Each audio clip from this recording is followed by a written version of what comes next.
ವಿದ್ಯಾರ್ಥಿಗಳೇ, 10ನೇ ತರಗತಿ ಗಣಿತ ಅದರಲ್ಲಿ ನಾವಿವತ್ತು ಸಮಾಂತರ ಶ್ರೇಣಿಗಳು ಅನ್ನೋ ಪಾಠದ ಅಭ್ಯಾಸ 1.3ರ 17 ಮತ್ತು 18ರ ಲೆಕ್ಕಗಳನ್ನು ಈ ವಿಡಿಯೋದಲ್ಲಿ ಬಿಡಿಸೋಣ. 17ನೇ ಲೆಕ್ಕ, ವಾಯುಮಾಲಿನ್ಯವನ್ನು ಕಡಿಮೆ ಮಾಡಲು ಒಂದು ಶಾಲೆಯ ವಿದ್ಯಾರ್ಥಿಗಳು ಶಾಲೆಯ ಒಳ ಆವರಣ ಮತ್ತು ಹೊರ ಆವರಣದಲ್ಲಿ ಗಿಡಗಳನ್ನು ನೆಡುವ ಯೋಜನೆಯನ್ನು ಮಾಡಿದರು. ಪ್ರತಿ ತರಗತಿಯ ಪ್ರತಿ ವಿಭಾಗದಲ್ಲಿ ನೆಡುವ ಗಿಡಗಳ ಸಂಖ್ಯೆಯು ಅವರು ಅಧ್ಯಯನ ಮಾಡ್ತಾ ಇರತಕ್ಕಂಥ ತರಗತಿಯ ಸಂಖ್ಯೆಗೆ ಸಮನಾಗಿರಬೇಕೆಂದು ತೀರ್ಮಾನ ಮಾಡಲಾಗಿದೆ.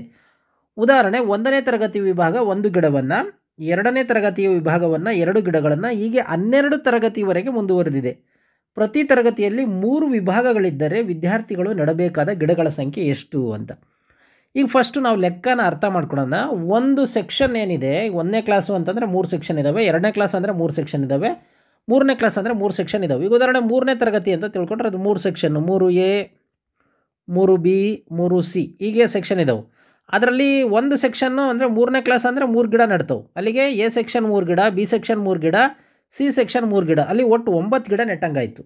ಅರ್ಥ ಆಗ್ತಿದೆಯಾ? ಅದೇ ರೀತಿ 10ನೇ ಕ್ಲಾಸು ಅಂದರೆ 10ನೇ ಕ್ಲಾಸ್ A, 10ನೇ ಕ್ಲಾಸು B ಸೆಕ್ಷನ್ನು, 10ನೇ ಕ್ಲಾಸ್ C ಸೆಕ್ಷನ್ನು, ಅಲ್ಲಿ ಒಂದೊಂದು ಸೆಕ್ಷನ್ 10 ಗಿಡ ಅಂತಂದರೆ ಎಷ್ಟು, ಯಾವ ತರಗತಿನ ಆ ತರಗತಿ ಅಷ್ಟು ಗಿಡ ನೆಡ್ತಾರೆ ಅಂತ. ಅಲ್ಲಿಗೆ 30 ಗಿಡ ನೆಟ್ಟಂಗಾಯಿತು SLCರು. ಹಂಗೆ 12ನೇ ತರಗತಿ ಅಂದರೆ 12, 12, 12, ಅಲ್ಲಿಗೆ 12 ಮೂರಲೆ 36 ಗಿಡ ನೆಟ್ಟಂಗಾಯ್ತು. ಹೌದಾ? ಇದು ಅರ್ಥ ಆಯ್ತಾ? ಈ ಲೆಕ್ಕ ಅರ್ಥ ಆದರೆ ಇದನ್ನೇನು ಬರ್ಕೊಳ್ಳೋ ಅವಶ್ಯಕತೆ ಇಲ್ಲ ನೀವು. ಈ ರೀತಿ ಪ್ರತಿ ಸೆಕ್ಷನ್ನು 3 ಸೆಕ್ಷನ್ ಇದ್ದಾವೆ, ಅಷ್ಟು ಗಿಡ ನೆಡ್ತಾರೆ. ಸೊ ಟೋಟಲ್ ಇದನ್ನು ನೀವು ನೆನ್ಪಿಟ್ಕೊಳ್ಳಿ. ಈಗ ಮುಂದಿನ ಲೆಕ್ಕ ನಾನು ಈಗ ಮಾಡ್ತೀನಲ್ಲ, ಬರೀಲಿಕ್ಕೆ ನಿಮ್ಗೆ ಹೆಲ್ಪ್ ಆಗುತ್ತೆ. ಇದು ಗೊತ್ತಾಯ್ತಾ? ಇದು ಈಗ ನೋಡಿ, 1ನೇ ತರಗತಿ ಅಂದರೆ 1ನೇ ತರಗತಿ ನಡುವ ಗಿಡಗಳ ಸಂಖ್ಯೆ.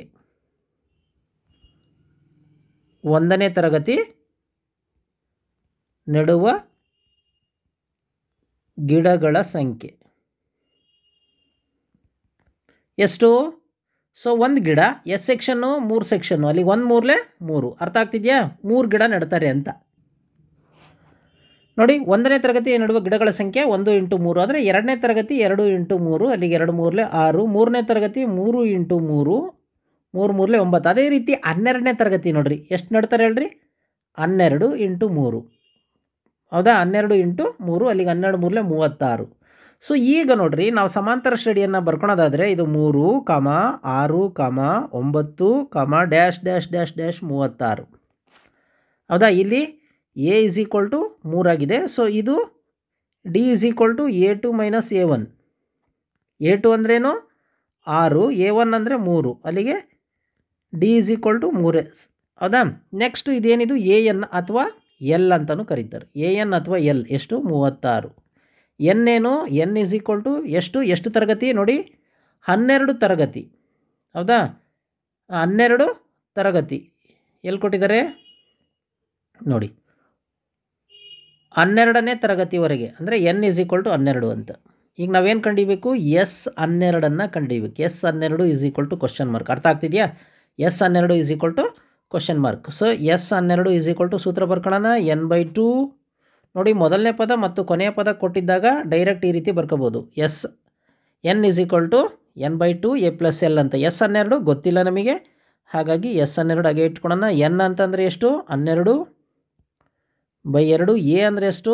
A ಅಂದರೆ 3 ಪ್ಲಸ್ D ಅಂದ್ರೇನು? ಸಾರಿ, L ಅಂತಂದ್ರೇನು? 36. ಹೌದಾ? ಕೊನೆ ಪದ 36. ಈಗ 2 1 2 6. ಸೊ ಅಲ್ಲಿಗೆ S12 = 6, 36, 3 ಕೂಡಿದ್ರೆ 39. ಈಗ ನೋಡಿ, 6ರಿಂದ 39 ಗುಣಿಸ್ತಾನೆ. 9 6 54ಕ್ಕೆ 4 10 5, 6 ಮೂರಲೆ 18, 18 5 23. ಅಲ್ಲಿಗೆ S12 = 243. ಹಾಗಾದರೆ ಪ್ರತಿ ತರಗತಿಯಲ್ಲಿ 3 ವಿಭಾಗಗಳಿದ್ದರೆ ವಿದ್ಯಾರ್ಥಿಗಳು ನೆಡಬೇಕಾದ ಒಟ್ಟು ಗಿಡಗಳ ಸಂಖ್ಯೆ ಎಷ್ಟು? 243 ಆಗಿದೆ. ನೋಡಿ, ಎಲ್ಲ ವಿದ್ಯಾರ್ಥಿಗಳು ಸೇರಿ ನೆಡಬೇಕಾದ ಒಟ್ಟು ಗಿಡಗಳ ಸಂಖ್ಯೆ ಎಷ್ಟು? 234. 18ನೇ ಲೆಕ್ಕ, ಒಂದು ಸುರುಳಿಯನ್ನು ಕ್ರಮಾಗತ ಅರೆ ವೃತ್ತಗಳಿಂದ ಮಾಡಲಾಗಿದೆ. ಅವುಗಳ ಕೇಂದ್ರಗಳು ಪರ್ಯಾಯವಾಗಿ A ಮತ್ತು B ನಲ್ಲಿದ್ದು A ಕೇಂದ್ರದಿಂದ ನೋಡಿ, ಇದು 0, ಇದು A ಕೇಂದ್ರದಿಂದ ಆರಂಭವಾಗಿ ತ್ರಿಜ್ಯಗಳು 0.5 ಸೆಂಟಿಮೀಟ್ರ್, 1 ಸೆಂಟಿಮೀಟ್ರ್, 1.5 ಸೆಂಟಿಮೀಟ್ರ್, 2 ಸೆಂಟಿಮೀಟ್ರ್ ಹೀಗೆ ಚಿತ್ರದಲ್ಲಿ ತೋರಿಸಿರುವಂತೆ ಇದೆ. ಅದೇ ರೀತಿ 13 ಕ್ರಮಾನುಗತ ಅರೆವೃತ್ತಗಳಿಂದ ಮಾಡಲ್ಪಟ್ಟ ಸುರುಳಿಯ ಒಟ್ಟು ಉದ್ದ ಏನು? ಪೈ = 22/7 ಅಂತ ತೆಗೆದುಕೊಳ್ಳ್ರಿ ಅಂತ ಕೊಟ್ಟಿದ್ದಾರೆ. ಸುಳಿವು ಕೇಂದ್ರಗಳು ಎ ಬಿ ಇರುವಂತೆ ಕ್ರಮಾನುಗತ ಅರೆವೃತ್ತಗಳ ಉದ್ದಗಳು ಕ್ರಮವಾಗಿ ಅವರೇ ಕೊಟ್ಬಿಟ್ಟಿದ್ದಾರೆ ನೋಡ್ರಿ, L1 ಅಂತ. ಈಗ ನಾವು ಫಸ್ಟು ಅರ್ಥ ಮಾಡ್ಕೊಳ್ಳೋಣ. ಇಲ್ಲಿ ನೋಡಿ, ಇದು ಮೊದಲನೇ ಕೇಂದ್ರ, ಇದು ಹೌದಾ, ಕೇಂದ್ರ ಎ. ಇದರಲ್ಲಿ ಏನು ಕೊಟ್ಟಿದ್ದಾರೆ? L1 ಇದೆ. L1 ಅಂದರೆ ಅರ್ಧ ವೃತ್ತ ಅಂತ, ಹೌದಾ. ನೆಕ್ಸ್ಟ್ ಎರಡನೇದೇನಿದೆ ನೋಡ್ರಿ, ಈ ಅರ್ಧ ವೃತ್ತ, ಇದಕ್ಕೆ ಕೇಂದ್ರ ಬಿ ಆಗಿದೆ ಅಂತ, ಇದಕ್ಕೆ ಕೇಂದ್ರ ಬಿ ಆಗಿದೆ ಅಂತ. ಅರ್ಥ ಆಗ್ತಿದೆಯಾ ನೋಡಿ? ಅದೇ ರೀತಿ ಇಲ್ಲಿಂದ ನೋಡಿ, ಇದು ಏನಿದೆ, ಇದು L3, ಇಲ್ಲಿ L ಅಂದರೆ ಲೆಂತ್ ಅಂತ, ಇದು L3, ಇದಕ್ಕೆ ಕೇಂದ್ರ ಮತ್ತೆ ಎ ಆಗಿದೆ. ನೆಕ್ಸ್ಟು ಇದು ಯಾವುದಿದು L4 ಏನಾಗಿದೆ, ಇದ್ರ ಕೇಂದ್ರ ಯಾವುದು? ಮತ್ತೆ ಬಿ. ಹಿಂಗೆ ಅಕ್ಕಂತ ರೊಟೇಟ್ ಅಕ್ಕಂತ ಎಷ್ಟು ಅರ್ಧ ವೃತ್ತಗಳು ಬರ್ತವೆ?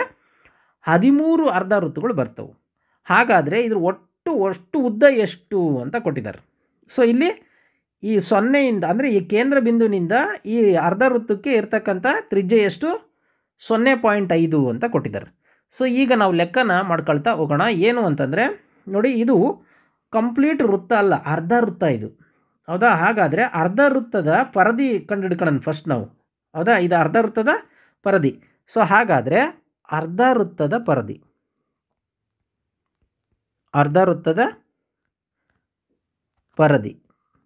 ಸೊ ಅರ್ಧ ವೃತ್ತದ ಪರದಿ, ಪರದಿ ಸೂತ್ರ 2πr ಅಲ್ವಾ, 2πr. ಇಲ್ಲಿ 2 ಕ್ಯಾನ್ಸಲ್ ಮಾಡಿಬಿಡೋಣ, ಅಲ್ಲಿಗೆ πr ಮಾತ್ರ ಉಳ್ಕೊಳ್ತು. ನೆನ್ಪಿಟ್ಕೊಳ್ಳಿ, ಅರ್ಧ ವೃತ್ತದ ಪರದಿ ಎಷ್ಟು? πr ಅಂತ. ಇಲ್ಲಿ L1 ಅಂತ ಕೊಟ್ಟಿದ್ದಾರೆ. ಈಗ L1 ಅನ್ನೋದು ಮೊದಲನೇ ಅರ್ಧ ವೃತ್ತ, ಹೌದಾ. ಇದರ ಪರದಿ ಉದ್ದ ಹಿಂಗೆ ಬರ್ಕೊಂಬಿಡೋಣ, ಇದರ ಉದ್ದ. ಸೊ ಇದೆಷ್ಟು? πr. r ಅಂದರೆ ಎಷ್ಟು ಕೊಟ್ಟಿದ್ದಾರೆ? ಇಲ್ಲಿ ನೋಡ್ರಿ 0.5 ಕೊಟ್ಟಿದ್ದಾರೆ. ಸೊ ಹಾಗಾಗಿ π × 0.5, ಅಲ್ಲಿಗೆ 0.5 ಪೈದು ಆಮೇಲೆ ಮಾಡೋಣ. ಅದೇ ರೀತಿ L2 ಉದ್ದ πr, ಪೈ ಅಂದರೆ ಹಾಗೆ ಇರಲಿ, r ಅಂತಂದರೆ 1, ಸೊ ಅಲ್ಲಿಗೆ 1 π. ನೆಕ್ಸ್ಟ್ L3, ಅದೇ ರೀತಿ L3ಯ ಉದ್ದ ಎಷ್ಟು? 1.5 ಕೊಟ್ಟಿದ್ದಾರೆ. ಸೊ ಹಾಗಾಗಿ 1.5 × π, ಅಲ್ಲಿಗೆ 1.5 π. ಅರ್ಥ ಆಗ್ತಿದೆಯಾ? πr ಇದು ನೆನ್ಪಿಟ್ಕೊಳ್ಳಿ, πr. ಸೊ πrಗೆ ಮಾಡ್ಕೊಳ್ತಾ ಹೋಗ್ತಾ ಇದ್ದೀನಿ. ಸೊ ಹಾಗಾಗಿ ಈಗ ನಾವು ಸಮಾಂತರ ಶ್ರೇಣಿಯನ್ನು ಬರ್ಕೊಂಡ್ರೆ, ಮೊದಲನೇದೇನಾಯಿತು? 0.5 π, ಎರಡನೇದು 1 π, ನೆಕ್ಸ್ಟು 1.5 π ಅಪ್ ಟು ಡ್ಯಾಶ್ ಹೋಗುತ್ತೆ ಅಲ್ವಾ. ಹೋಗಿ ಇಲ್ಲಿ ಎ ಏನಾಗಿದೆ? 0.5 π ಆಗುತ್ತೆ. ಡಿ = ಸೇಮ್ ನೋಡ್ರಿ, 1 ಅಂದರೆ A2 - A1 ಮಾಡೋಣ. A2 - A1 ಮಾಡಿದ್ರೆ A2 ಅಂದರೆ 1 π, A1 ಅಂದರೆ 0.5 π. ನೋಡ್ರಿ, 1ರಲ್ಲಿ ಅರ್ಧ ಹೋದರೆ ಸೆಕೆಂಡ್ ಮತ್ತೆ 0.5 πನೇ ಬರುತ್ತೆ ಅಲ್ವಾ. ಅಲ್ಲಿಗೆ ಎ 0.5 π, ಡಿ = 0.5 π. ಎನ್ ಏನು? n = ಎಷ್ಟು ಸುರುಳಿ ನೋಡ್ರಿ, ಇದೇ ರೀತಿ 13 ಸುರುಳಿ ಅಂತ ಕೊಟ್ಟಿದ್ದಾರೆ. ಸೊ ಅಲ್ಲಿ n = 13 ನಾವು ಕಂಡುಹಿಡಿಬೇಕಾಗುತ್ತೆ. ಈಗ ನೋಡಿ, ಸುರುಳಿಯ ಒಟ್ಟು ಉದ್ದ ಅಂತ ಕೇಳಿದ್ದಾರೆ. ಅಂದರೆ 13 ಈ ರೀತಿ ರೊಟೇಟರ್ ಆದಾಗ ಟೋಟಲ್ ಅದ್ರ ಮೊತ್ತ ಎಷ್ಟು ಬರುತ್ತೆ ಅಂತ ಕೇಳಿದ್ದಾರೆ. ಸೊ ಅಲ್ಲಿಗೆ S13 ಕ್ವಶನ್ ಮಾರ್ಕ್. ನೆನ್ಪಿಟ್ಕೊಳ್ಳಿ, S13 ಕ್ವಶನ್ ಮಾರ್ಕ್. ಈಗ ನಾವೇನು ಮಾಡೋಣ? ಎಸ್ ಸೂತ್ರ ಹಾಕೊಳ್ಳೋಣ. Sn = n/2 2a + n - 1 × d. Confuse ಮಾಡ್ಕೋಬೇಡಿ. ಈಗ ನೋಡಿ, n ಅಂತಂದರೆ ಎಷ್ಟು? n ಅಂದರೆ 13. ಸೊ ಹಾಗಾಗಿ 13/2 2a, a ಅಂತಂದರೆ 0.5 π ಪ್ಲಸ್ n ಅಂತಂದರೆ 13 - 1 × d ಅಂದರೆ ಎಗೇನ್ 0.5 π. ಈಗ ಈ ಕಡೆ ಮಾಡ್ತೀನಿ ನೋಡಿ, 13/2 ನೋಡಿ, ಇಲ್ಲಿ 2 5 10 ಪಾಯಿಂಟ್ 1 ಸಂಖ್ಯೆ ಆದಮೇಲಿದೆ. ಸೊ ಅಲ್ಲಿಗೆ 1 π ಪ್ಲಸ್ ನೋಡಿರಿ, 13ರಲ್ಲಿ 1 ಹೋದರೆ 12 × 0.5 π. ಈಗ 13/2 ಇದು 1 π ಪ್ಲಸ್ ನೋಡಿ, 12 5 60 ಪಾಯಿಂಟ್ 1 ಸಂಖ್ಯೆ ಆದಮೇಲಿದೆ. ಸೊ ಅಲ್ಲಿಗೆ 6 π. ಈಗ ನೋಡಿ 13/2 ಇಲ್ಲಿ 1 ಪೈ 6 ಪೈ ಕೂಡಿದ್ರೆ 7 ಪೈ ಆಯಿತು. ಎಷ್ಟು? 7 ಪೈ. ಈಗ ಅವ್ರು ಕೊಟ್ಟಿರ್ತಕ್ಕಂಥ ಪೈ ಬೆಲೆಯನ್ನು ಹಾಕೋಣ. 13/2 ಇಂಟು 7 ಕರೆಕ್ಟಾ? ಈಗ ಪೈ ಬೆಲೆ ಹಾಕಿ. ಪೈ ಏನು ಇಲ್ಲಿ ಕೊಟ್ಟಿದ್ದಾರೆ ನೋಡಿ 22/7 ಅಂತ. ಸೊ ಅಲ್ಲಿಗೆ 22/7 ನೋಡಿ. 7ಕ್ಕೆ 7 ಕ್ಯಾನ್ಸಲ್ಲು, 2 1 2 11 ಅಲ್ಲಿಗೆ ಎಷ್ಟು ಬಂತು? 13 ಇಂಟು 11. 13 ಇಂಟು 11 ಗುಣಿಸ್ಕೊಳ್ಳೋಣ ನಾವು.